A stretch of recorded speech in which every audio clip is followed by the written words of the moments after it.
So without any further delay, I would now welcome Deputy Prime Minister Mr. Chee Hean to deliver the opening address.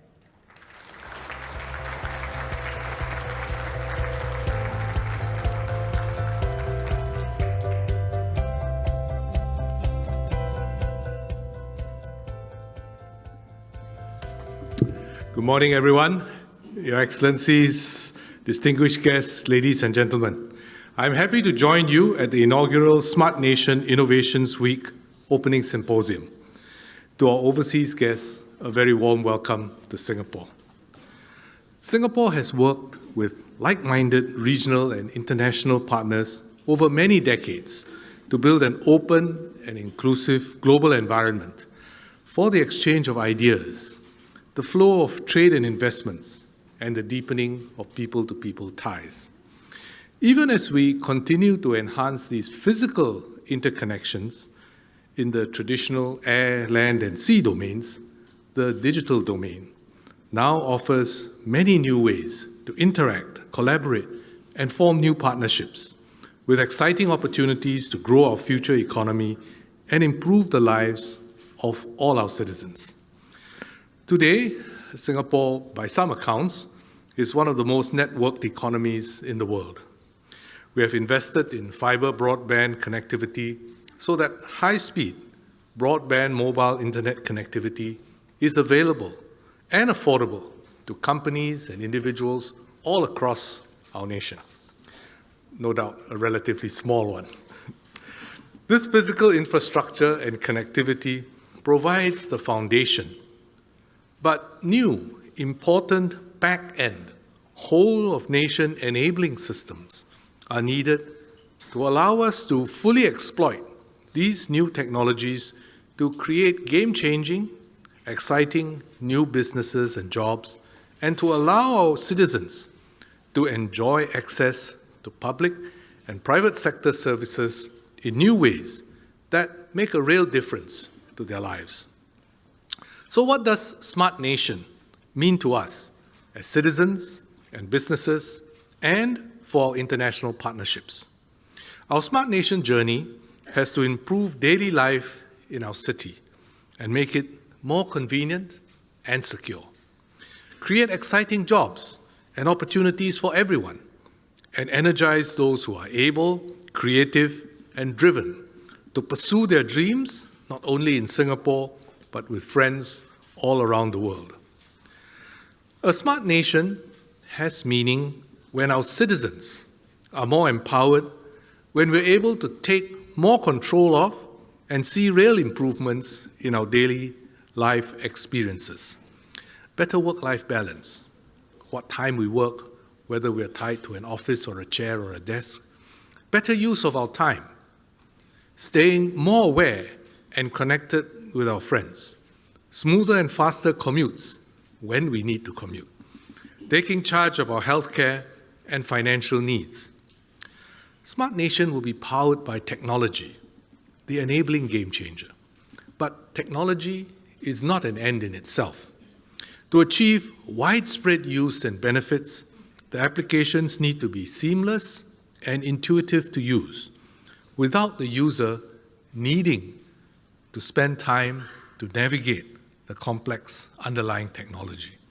So let me illustrate with a few examples.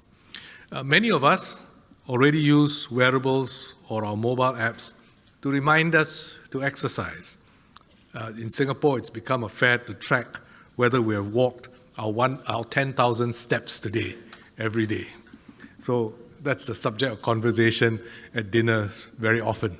How many steps did you walk today? And they all take out their devices and compare with each other.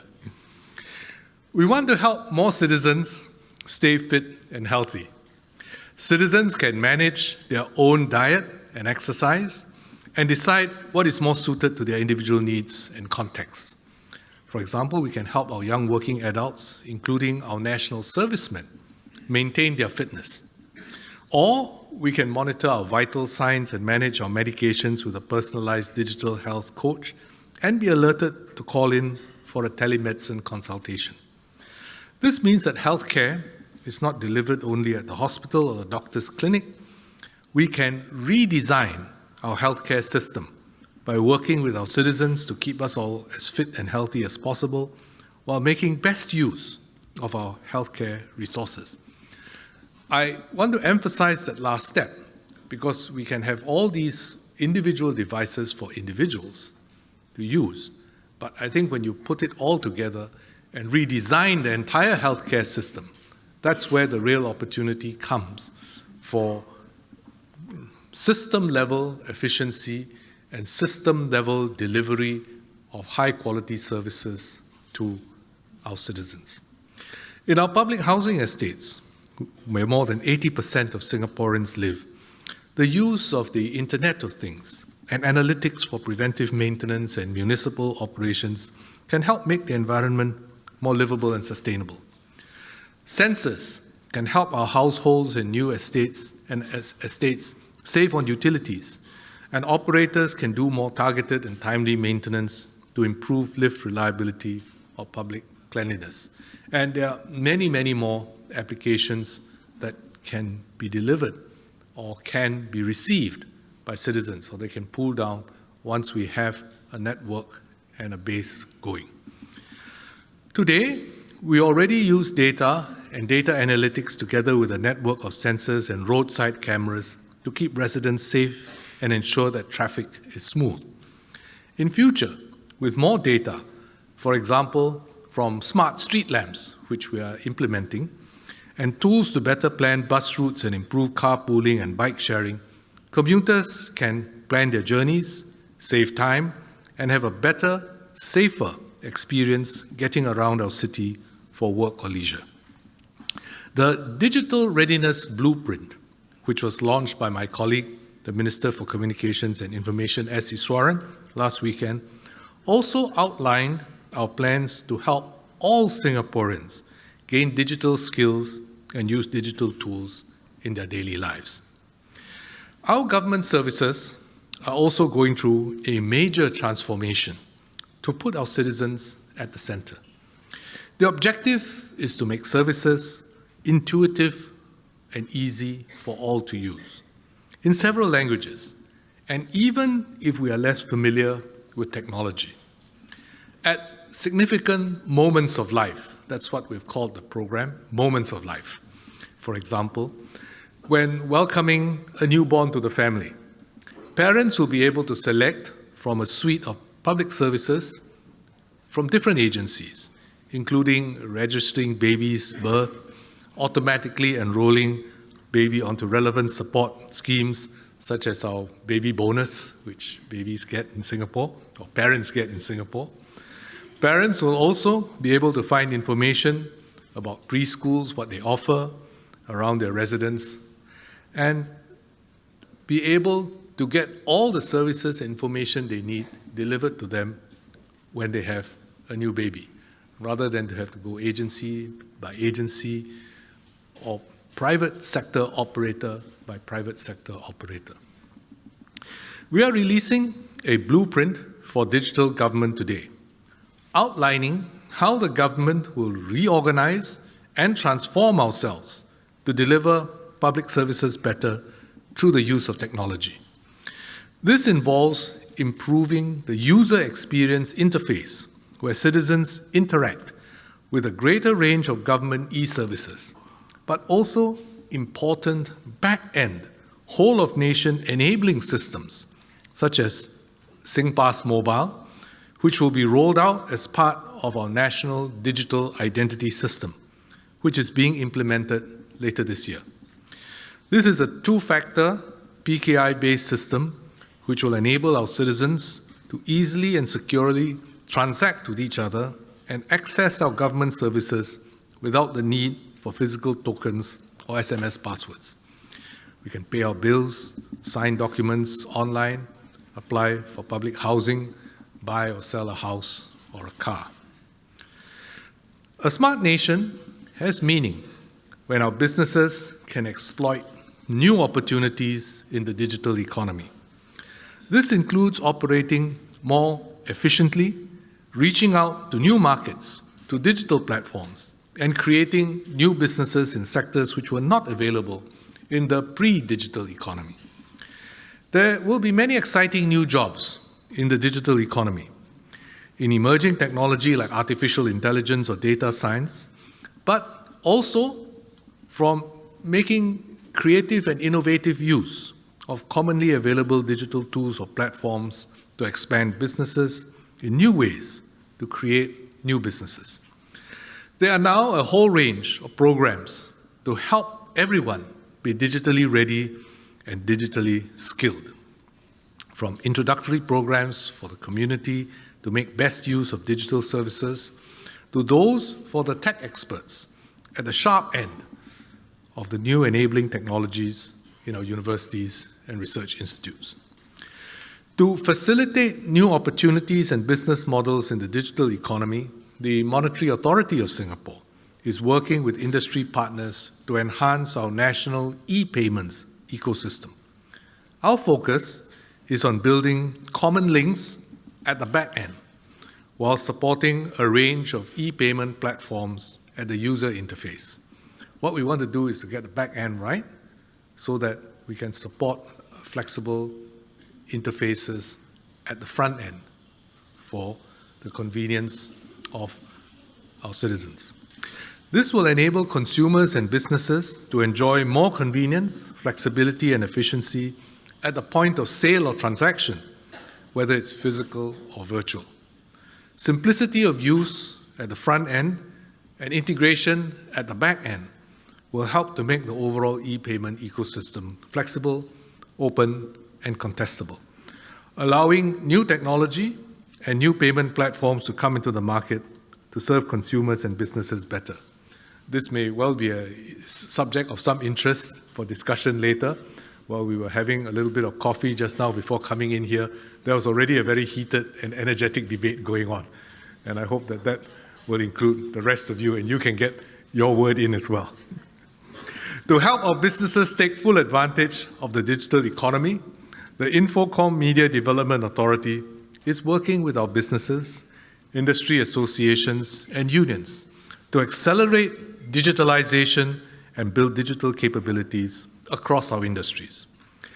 The services and digital economy is also a focus area in our $14 billion US Research, Innovation, and Enterprise 2020 Master Plan. We aim to spark digital innovation to support advanced manufacturing and engineering, health and biomedical services, and urban solutions and sustainability. For instance, we have some strengths in artificial intelligence, which are being applied in aircraft engine design and maintenance forecasting. One of the major engine manufacturers in the world has a corporate lab with Nanyang Technological University and is doing some very interesting work. Our medical researchers and data scientists are working together using the resources at our National Supercomputer Center to develop precision medicine for our citizens in our future healthcare system. The digital domain cuts across national boundaries. A smart nation also means that we collaborate with our international partners and other smart cities to deliver digital solutions that link and benefit people and businesses across boundaries. Our national level projects, such as the National Digital Identity and the e-payments infrastructure, not only enable more secure and convenient digital services in Singapore, but also allow businesses to develop innovative new services and business models that can apply across borders and economies. The National Digital Identity provides definitive proof of identity, not just physically face-to-face, but virtually all over the internet. Our e-payments infrastructure allows a trusted exchange of value to take place virtually, allowing parties who may otherwise be unknown to each other to transact reliably and in a trusted way. The infrastructure enables the secure, trusted exchange of information and value that underpins digital commerce and digital transactions. For instance, businesses can access trade finance instruments digitally to reduce time to market and save on transaction fees. We have recently adopted the Pan-European Public Procurement Online e-invoicing standard. to facilitate the exchange of machine-readable e-invoices. We are also working with our partners on a blockchain-based trade financing project with Hong Kong to enable trade-related digital transactions across borders. This will provide traders, banks, and clearing facilities a common view to enable trusted transactions and execute contracts faster. At the same time, as economies become more integrated and connected digitally, we are also keenly aware of the rapid way in which cyber threats evolve and grow. Our systems that underpin global commerce and finance are constantly being probed. The more interconnected we are, and the more we rely on such interconnected digital systems, the more vulnerable we are to not just a local disruption, but potentially a system-wide global one. For instance, the WannaCry ransomware attacks impacted more than 150 countries, affecting public healthcare systems and also key shipping lines, with knock-on effects on nodes which were themselves not attacked. It was quite interesting to see the effect of WannaCry. It was not very dissimilar from the very dramatic volcanic eruption that took place in Iceland several years ago. That disrupted air traffic in Western Europe, Northwestern Europe, but also impacted traffic all over the world. And one of the international airlines, not a Singaporean airline, but an international airline which operates its call center in Singapore, the call center in Singapore is helping to reroute passengers who were affected by the Icelandic volcano who were traveling in North America and Western Europe. So the WannaCry ransomware thing, when it affected some major shipping lines, which had global operations, they operated out of Singapore in a major way. And because they were unable to access their normal digital tools, they fell back on us who were not affected to help them overcome some of the problems that they were facing in terms of scheduling their ships and their containers. So it's quite interesting how this impact spread around the world. Even though the infection itself had not reached our systems, the impact did. So the knock-on effects on nodes which were themselves not attacked can be quite considerable. Our public agencies and companies in Singapore have been implementing cybersecurity defenses that cover 11 critical information infrastructure sectors, from aviation and energy to healthcare and water supply. We conduct cybersecurity exercises every year to test the resilience of our systems as well as our collective operational responses. Last year, for the first time, we conducted a national level exercise covering all the 11 critical information infrastructure sectors. We will continue to explore joint exercises with our international partners. For example, with global financial hubs to share experiences and raise our systemic capabilities to deal with cyber incidents and emergencies that have effects across borders. Now, while I say that we've conducted all these exercises on an annual basis, I'm really not satisfied with where we are. There's a long way to go. Under our ASEAN chairmanship this year, I'm glad that 26 ASEAN cities have come together to form a smart cities network to exchange experiences in using technology and digital solutions. This enables ASEAN cities to strengthen their interconnectivity and our industry partners to deploy and scale up solutions to improve the lives of our people across the ASEAN countries. I thank the ministers in charge of ICT in ASEAN and our dialogue partners, digital government and smart city leaders for your strong support for the network and strengthening community building in ASEAN. And I'd like to recognize their presence here in the audience today.